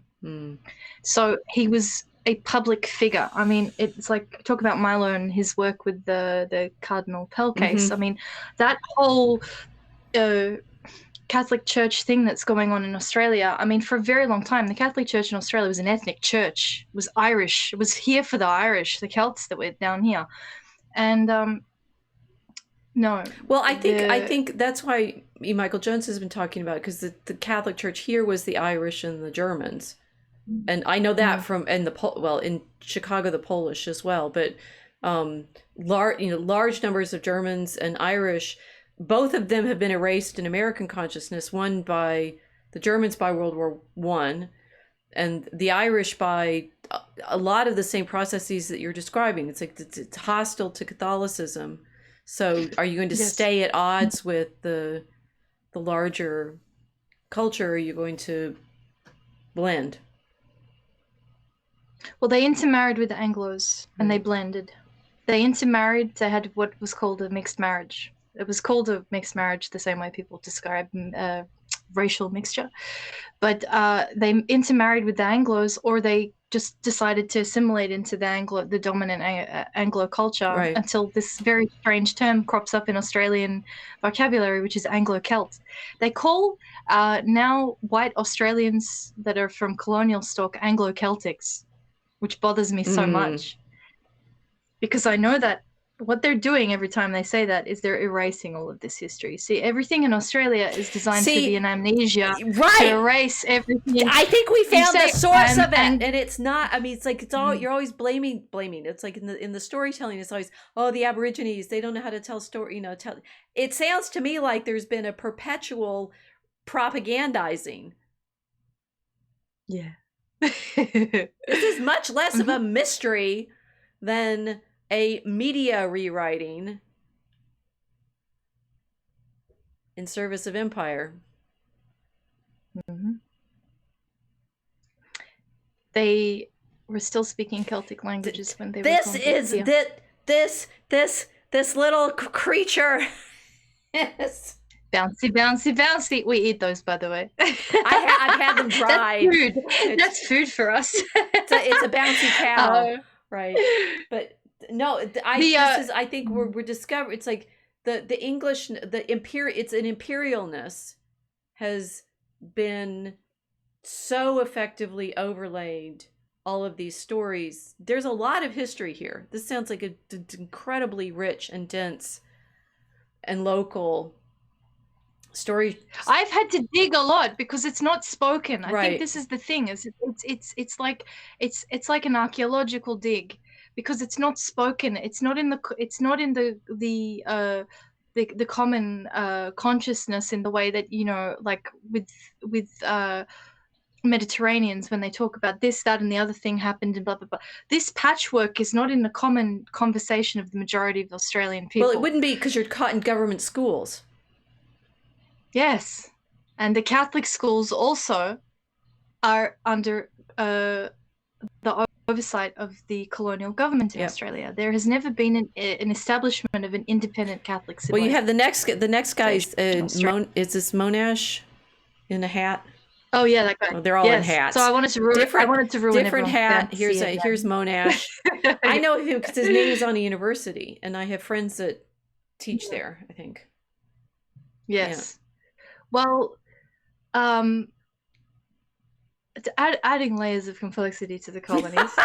So I just wanted to ruin everyone's day. You thought we were going to get away from this particular story. No. Nope. Well, I can't. I'm living it. So, also on the boats, also on those convict boats, along with the Celtic Catholics that were transplanted down to Australia, were British Jews. The Australian colonial story has included the Jewish presence since the founding of the first penal colony. And this gentleman here John Monash, is the most renowned military general of Australia's history. He was leading the Australians in World War One. Monash is a Prussian Jew. He comes from Prussia. His family are Prussians. This is even like Prussia. This isn't even modern Germany. This is like old, you know. I'm gonna die laughing now. I know. Where you have to read titles in Australia, the center of the earth. The New Jerusalem. It's just so funny. Acts happens in Sydney. I haven't even gone to the anti-Semitic pro-Aboriginal activists that were like pro-monarchy and patriotic and anti-imperial yet. I'm telling you, this continent is nuts. So Monash, he led our army. He led our army in World War One. I've posted a picture of him before on my channel. When he was young, you can see he's much more Sephardic in feature, and it's more obvious. But obviously, when you're living with people, you dress the way they dress. You pick up their mannerisms. He was Australian, like everyone else gets Australian. So we figured out we're not really sure what that is. I'm still trying to figure it out. So yeah, he led our army. And he's incredibly respected. I think he got some orders. You know, he's a decorated man, and not many people know that he was Jewish. And this very unusual aspect of Australian history is that not only do we have this military champion of Australia being a Jewish man, the first Governor General of Australia that was born in Australia, this next one, right? Born on the soil of Australia, yes. Is a man named Isaac Isaacs. I think that's kind of a suggestion. Yeah. Not many people know this. All of our it's colonial in the name. governors. It is, but no. I mean, I'm Rachel, and I'm not Jewish, so you know it could be confusing. But Presbyterians were very confusing. Yes, well, Presbyterians. I haven't read that book yet. We can't go there yet. No, we won't go there. But no, if you ask the majority of Aussies, okay, Isaac Isaacs, oh yeah, some old guy. This is one of the old guys. It's some history guy. Like right. It's not even so when I've been trying to explain to people for quite some time, you know, there have been quite a few Jews down here for quite a while. We're not talking about post World War II disaster European refugees coming here and establishing themselves, and there's some delis that pop up. No. The Jewish presence in Australia has been since day one, day dot. Incredibly significant for this continent because Isaac Isaacs was the first native-born Australian Governor General. The first High Court judge of Jewish descent was this man. He was involved in creating the Constitution and contributing to the effort for federation, which is, again, we link back into why did the country federate in the first place? This man's a part of the federation story. One thing that's really interesting about Sir Isaac Isaacs,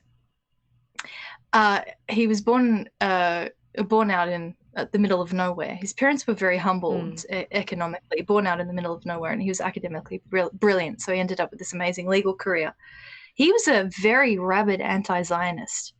Interesting. Absolutely opposed to Zionism. Very interesting. Very controversial with the Jewish community in Australia, because he believed that he and all Jews should be identified religiously and not ethnically.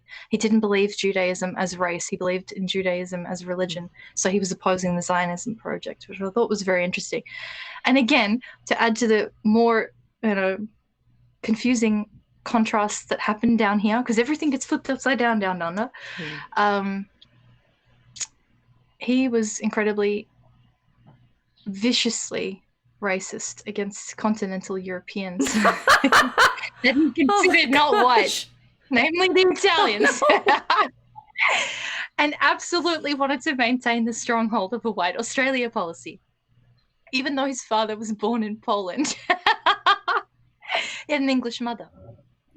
So he's got a Polish Jewish father who, migrated via Germany all the way into England. They get married. his father and mother come to Australia. He just happens to be born here, and he is an absolute rabid pro-white Australia policy guy, and he viciously hated the Italians, hated the Wogs. So he was blocking them from coming here. So again, we add to the complexity of this continent when people are talking about things like the white Australia policy, and they we have some other pictures there. Though we're back to the cross, but now we got your New Australia Big Brother movement. I thought you had a white Australia policy. Oh well, I'm lost now. I think I put something in the stack. There's the New Australia Save Her from New Germany. Keep Australia White. Oh, yeah. It's in this picture, the New Australian picture. Yeah. The hand from Australia up to England. So white in this context means English. British Protestant. British, yes. Protestant. Yes. Not at Catholic. This point, because of the gold police, the Irish started to pass. We created this weird Frankenstein hybrid called Anglo-Celtic, but that was it. Continental Europeans were not welcome. They're not even in the picture. They're not on the map. They don't exist. No intervening Eurasia between Australia and one island to another. They just wiped the whole continent off. I just think it's so amusing. But they did this because of the gold. They did this because of the minerals. The British wanted to maintain the monopoly over the mines. And they were really worried that the Chinese were going to come in and establish themselves. Sorry, it's just true. That's what happened. They were worried about Chinese people getting the minerals. They were worried about continental Europeans coming here and getting their sweet fingers in the pie. They were worried about so many things. It's making so much sense now. Doesn't it make sense? So it's like you might have thought we were here under the Southern Cross, and it's also so simple and blissful and. You've got your koala plushie. It's lovely. I think I may need to sleep with my koala plushie to get over the stress. Yeah. So they locked down immigration. No continental Europeans were allowed. Only British, because they had to make sure that they got those mines well and truly monopolized. And it's at this point that Irish Catholic Australia is completely cut off from the rest of the Catholic world. Just absolutely no contact. It was like around the time where the British go over to fight the Boer War, you know, again, another mining conflict that we've talked about in one of the other streams. Right. Australian troops go over there as colonials and then return from the Boer War as a federated Australia that has a flag, and now they have a nationality and it's Australian. But they also return to an Australia that enacts the White Australia policy. So this is a very big problem, and a lot of leftists are talking about it all the time. Conservatives get offended. They go, oh, you know, that was in the past, but no one addresses why it was happening. They wanted to make sure that the British kept the monopoly on the resources. And the federation of the country was done and drafted to make sure that all of the resources could be trafficked between the colonies without hindrance to the traffic, which is a part of the conditions on the Constitution, so that when the states were formed, the entire continent could run as a mining export business uninhibited, with the minerals getting taken out and exported with no issues. And then, of course, the other resource that was building the country here, which was wool. Right. So it's basically the Golden Fleece, you know. You did it! You did it! Oh my gosh! I'm sorry. It's just I sound so cynical, but it's like I'm trying to help everybody. So this is the mess you've grown up in. But it's like the mythological depth that you know. It's not that you have dream. So I was thinking about the Dreamtime in the sense of the way in which the drawings are always showing the interior. This makes sense. It's like you're trying to see the interior of the land, where all the minerals are. Yeah. You have an incredibly rich, deep story that. You wouldn't see it from the Sydney Opera House, though. Like nothing about the powers that be, the whatever you want.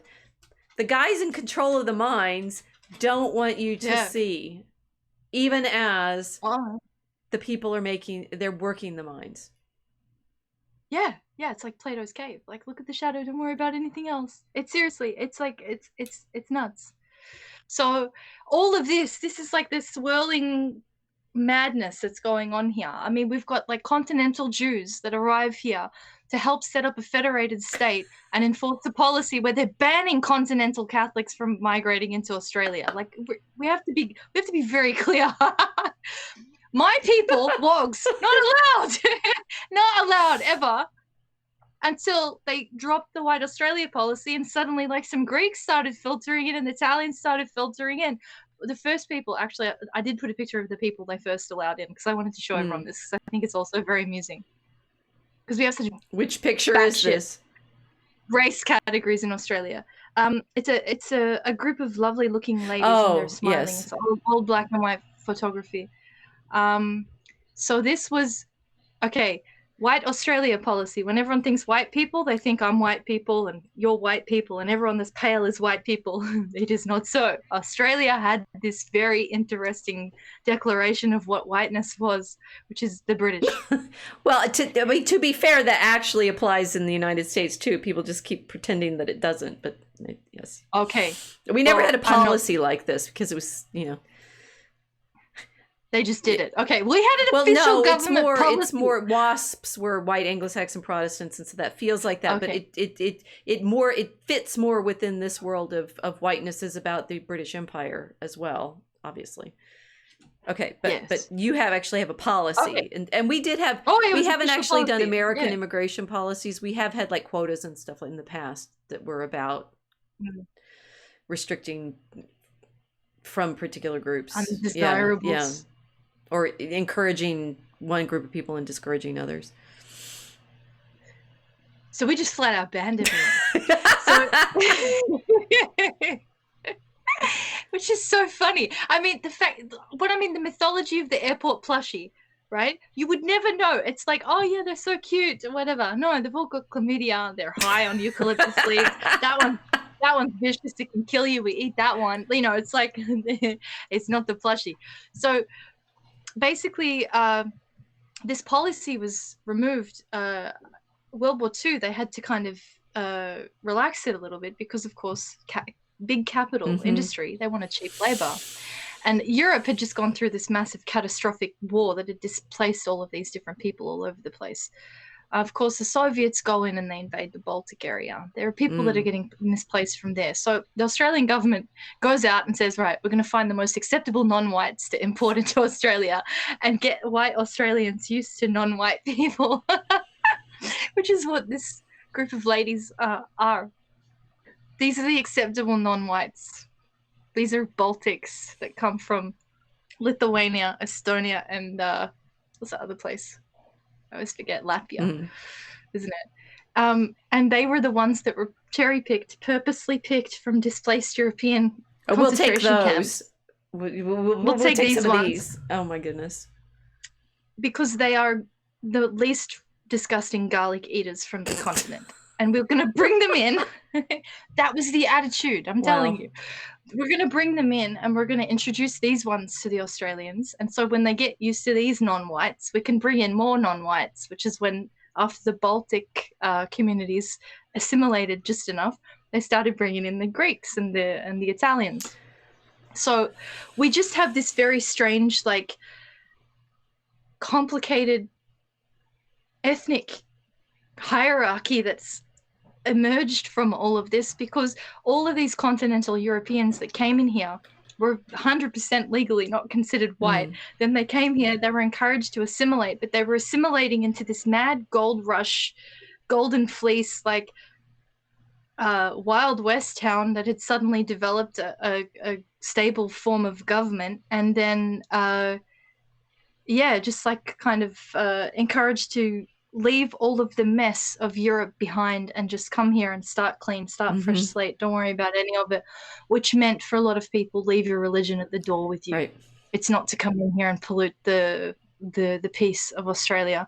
And so I think that's like the kind of point that we're at now, because I've seen time and I know we're going over, but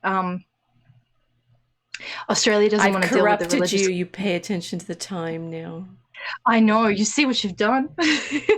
When I found her, she was innocently dreaming under the stars, and now she knows how long it's been. Yeah. Ruined. So, but that's it. I can't believe you pulled off the Golden Fleece. That's brilliant. It's good. Yeah. And this, in a nutshell, ladies and gentlemen, is how we do it on the Mosaic Arc, right? We take you on a journey, and you find you're at the beginning. You're back where we started in the first place with more knowledge. Mm-hmm.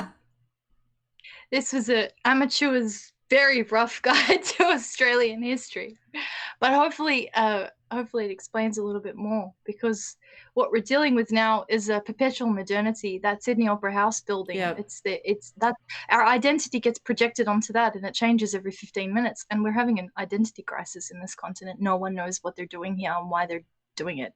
I mean, but what you've described is now, it's a purposeful projection of amnesia, right? It's like it's the thing that we're now experiencing, like, everywhere, saying don't remember the last 2 years, the last 3 years. It's like it's just gone, right? Yeah. It'll all be fine. It's like, oh, we'll do this new war, and it's like, no.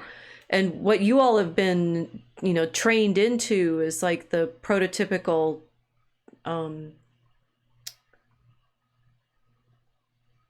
literally brainwashing, right? It's like you just forget, hypnotism, right?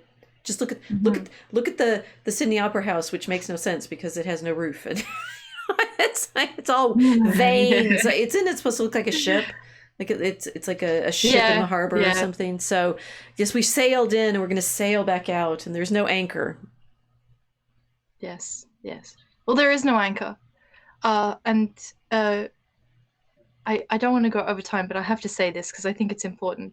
The most intense nationalists that existed in Australia were not the people that federated the country. It was not even people like John Monash. The majority of Australians that are in the conservative side have always been pro-empire, pro-British. They've never been particularly anti-imperial. Right. Nobody has ever wanted to throw the yoke of the monarch off the country.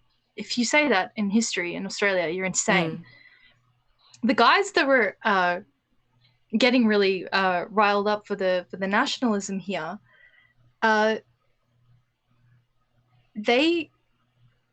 lost my train of thought. It's going to come back to me. The guys that who's actually nationalist you were talking about. Oh, who's actually a nationalist? They were intense. There's a quote in there. I'll post it on my channel. They wanted to, I'm paraphrasing here, but the guy that was leading this movement, that was the Australia First movement, said he wanted to absolutely eliminate the British and Jesus Christ, right? Wow. Nationalism in Australia, which became the Australia First movement, like you hear America First all the time, right? America First.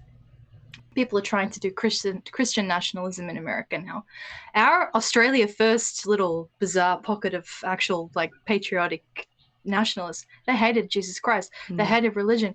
They were dedicated to completely eradicating the influence of religion from Australia, hyper-rationalistic. They wanted pure reason to govern the continent. Now, even though these were the only ones that had formed a kind of political declaration of these ideas, to me, they explain perfectly what has happened just de facto in the rest of the continent. Australia doesn't want religion influencing anything in Australia, because religion can't influence the gold mine. You see? So old world people are migrating here. They're being offered a ticket to dig the mines, dig for gold. Yes. Leave your identity behind. Don't you dare bring any of the old world nonsense with you. However, this is a pipe dream that I think a lot of people here are waking up to really quickly, because you can't import the entire world. I mean, it's like Noah's Ark. We've got everyone from everywhere here.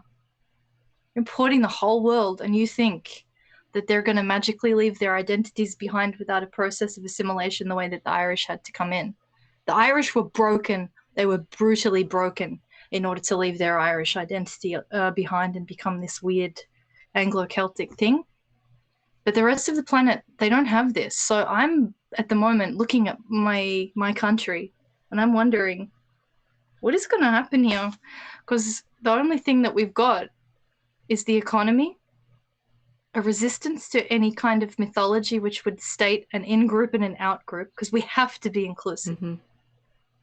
We have no choice. You cannot discriminate in an economy that functions on a boom and bust structure of a mining town. Right. So what do we have to congeal everything together? It's an interesting problem that I don't think many people have thought about, or at least if they're thinking about it, they're not talking about it out loud. So I'll leave it at that. We're now at an interesting crux in history under the Southern Cross. Well spotted. I put the picture back. We are still all under Christ, and it's interesting you say the nationalists want to be rational. Oh, really? Mm-hmm. Wonder how they're gonna do that without the incarnate word. Yeah. Well, okay. So now my plushies are sad. They've been ripped from the bosom of the airport. And realized as totems they're imposters. It's